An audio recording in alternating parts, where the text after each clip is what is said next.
চট্টগ্রামের মোজাহের ভাইকে নিয়ে কিছুক্ষণ আগে একটা নিউজ দেখলাম। নিউজটা করা হয়েছে ঢাকা পোস্ট থেকে। ঢাকা পোস্ট এটা হচ্ছে আপনার একটা পত্রিকা। তো ওনারা হচ্ছে যেটা পোস্ট করছে যে স্বামীর অপারেশনের টাকা লটারিতে লাগালেন স্ত্রী। আচ্ছা, টাইটেলটা এরকমই। তো আমি আসলে পুরো নিউজটা দেখলাম। তো এখানে যে ভদ্রমহিলা আছে, এই ভদ্রমহিলা এই যে আপনারা দেখতে পারতেছেন, এই যে ভদ্রমহিলা, ঠিক আছে।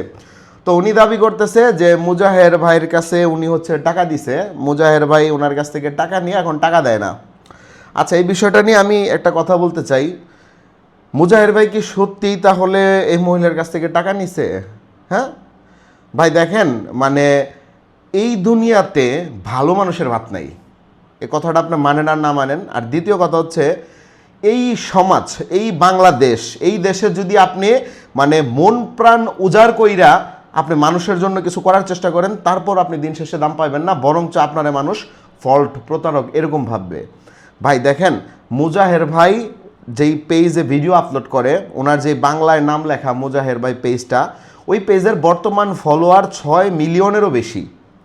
এখন এই মহিলা যেই লোকটার সঙ্গে কথা বলছে মুজাহের ভাই নামের একটা পেজে, ওটাতে সাময়িক কিছু ফলোয়ার, ঠিক আছে। তো আমার প্রশ্ন হচ্ছে, মুজাহের ভাই যদি কাউরে টাকা দেয়, তো সে কেন আমার মানুষের কাছ থেকে টাকা নিবে? ঠিক না? এখন এই মহিলা নাকি আপনার ওই স্বামীর চিকিৎসার মানে টাকা দেওয়ার কারণ হচ্ছে যে সে অনেকগুলা টাকা পাবে, সে 4 লাখ টাকা পাবে, 4 লাখ টাকা তারে দিবে মুজাহের ভাই। তো মুজাহের ভাই আজ পর্যন্ত কোনো ভিডিওতে কেউ 4 লাখ টাকা দিছে? হ্যাঁ।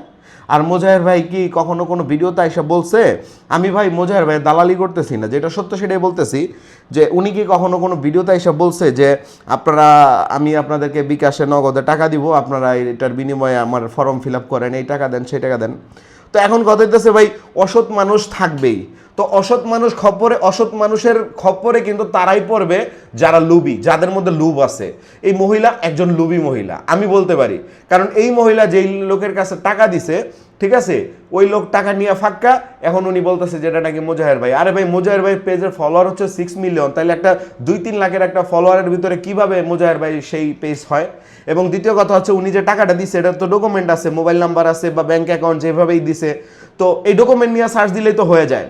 এখন আরেকটা কথা হচ্ছে যে ঢাকা পোস্ট থেকে যিনি নিউজটা করছেন, আমি তার উদ্দেশ্যে বলতে চাই, আপনি একজন কন্টেন্ট ক্রিয়েটরের পোস্টে আপনি এই যে মানে মুজাহের ভাইয়ের যেই ভিডিওগুলো ইউজ করছেন, ছবিগুলো ইউজ করছেন, এটা দেখে তো মানুষ ভাববে যে হ্যাঁ মুজাহের ভাই মনে এরকম করছে, মানুষের কাছ থেকে টাকা পয়সা নিছে। তো একটা প্রপারলি একজন সাংবাদিকের কাজ কি, একটা নিউজ করার কাজ কি, প্রপারলি সত্যটাকে তুলে ধরা তো নাকি? তো আপনি যখন এই নিউজটা করলেনই, তাহলে আপনি পুরোপুরি